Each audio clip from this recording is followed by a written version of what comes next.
What if the thing holding you back isn't the economy, isn't your past, isn't bad luck? What if it is something you carry inside you every single day, and you don't even realize it? I want to tell you a story about a man who spent years blaming the world around him, until one blind old man on a foggy mountain completely destroyed every excuse he ever had. His name was Theo. He was a traveler, or at least that's what he called himself. But the truth was, Theo wasn't really going anywhere. His clothes were worn out, his bag was always empty. And everywhere he went, he brought the same baggage, not in his hands, but in his mouth. The roads were too rough, the maps were wrong. The weather was against him. Fate had it out for him personally. He said this stuff to anyone who would listen, and for a while, people felt sorry for him. But eventually, everyone around him got tired. Because here's the thing about Theo, nothing was ever his fault. He never prepared. He never learned from his mistakes. He just complained, made excuses, and moved on to the next thing to blame. Then one cold evening, everything changed. A brutal storm rolled through the mountains. Rain came down hard. Thunder cracked through the rocks like a gunshot. Theo was out there in the middle of it, soaking wet, shivering, completely lost, no food, no shelter, no plan, just darkness and panic. But through the rain, he spotted a tiny light on the hillside. A small house.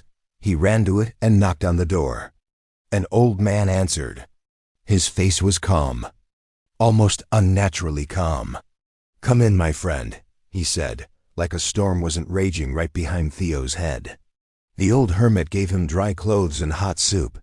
And what did Theo do? He started complaining before the bowl even hit the table. "The storm trapped me. My map failed me again. I just have no luck in this world." The hermit sat there and listened, didn't interrupt, didn't argue. When Theo finally ran out of words, the old man simply said, "Rest tonight. At dawn, I'll guide you down the mountain. The path is dangerous, but I know it well." Theo was grateful, but something about that line stuck with him. "I know it well." He looked around the tiny house. This man lived completely alone, on the side of a mountain, in the middle of nowhere. "You live up here by yourself. Do you never get lost?" The hermit just smiled. "I have walked these paths for many years. I know every stone." That night, Theo couldn't sleep. Those words kept echoing. "I know every stone."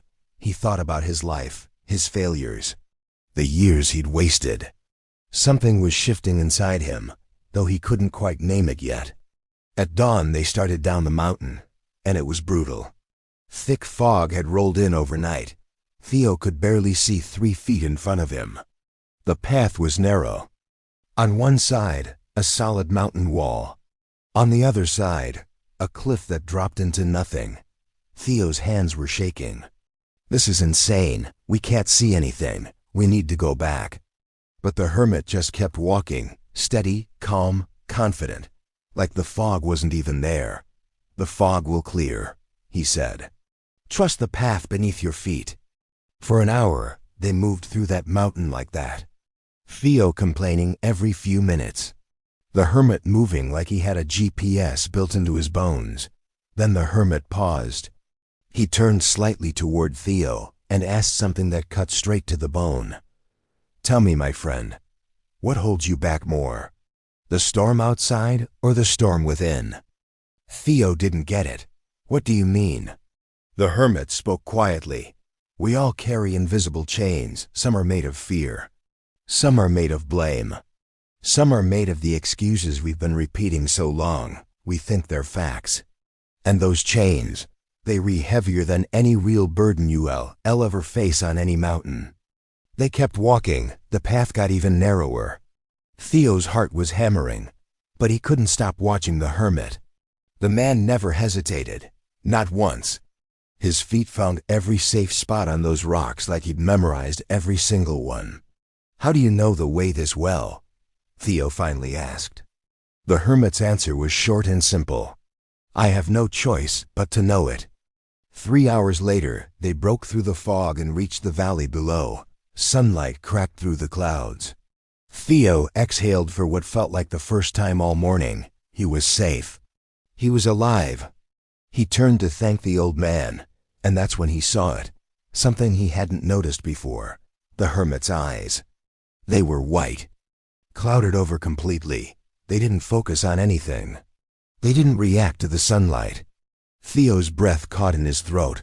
You can't see," the hermit smiled. "I have been blind since birth. I have never seen sunlight. I have never seen this mountain. I have never seen the path." Theo just stood there, frozen, his mind trying to process what he was hearing. This man, this blind man, had just guided him down a deadly mountain trail, through fog and storm, in complete darkness, and done it like it was nothing. Theo's voice cracked. "How? How did you guide me? How do you live alone up here? How do you survive?" The hermit placed a hand on Theo's shoulder. "When I was young, I had a choice to make. I could sit in the dark and feel sorry for myself. I could blame God, blame fate, blame the world for what I was born without. Or I could learn, I could practice. I could take small steps every single day until I knew my world completely." He paused. "So that's what I did. I trained my hands to feel what my eyes couldn't see. I trained my ears to hear what others ignored. I trained my feet to remember every stone, every turn, every drop. Every day I walked a little farther.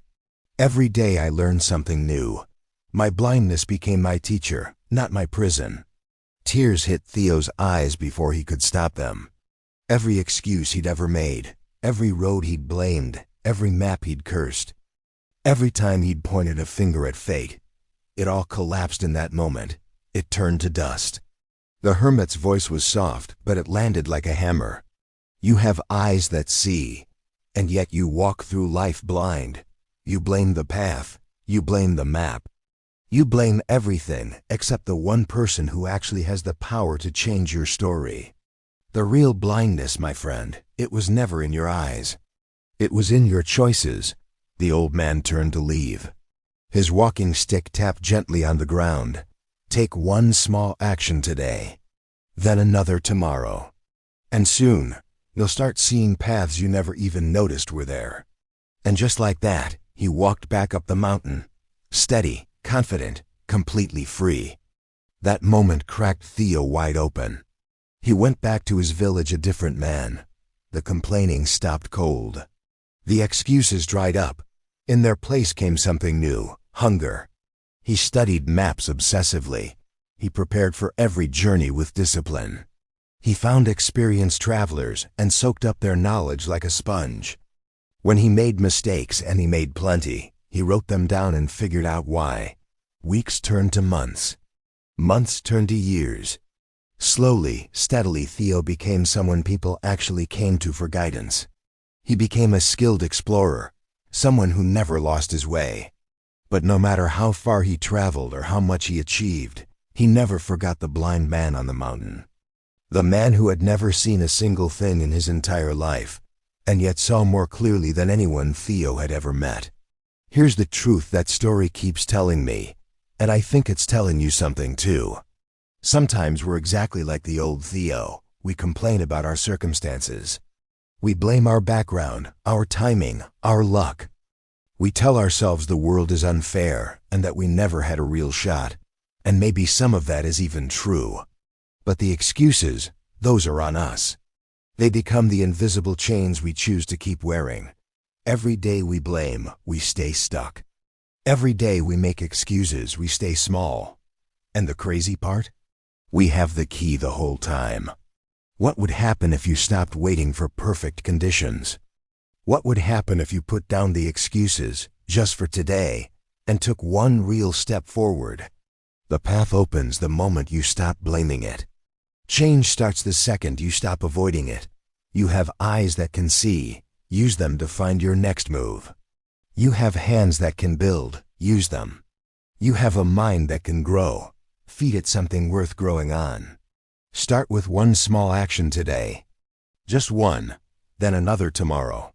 That's how the blind man learned every stone on a mountain he would never see. That's how Theo went from lost to legendary. And that's how you find your way too. If this story hit you somewhere real, drop it in the comments. I want to hear what it brought up for you. And if you know someone who's been carrying heavy excuses for way too long, send this their way. Sometimes the right story at the right moment changes everything. Subscribe and stick around. We've got more of these coming, and we're walking this road together.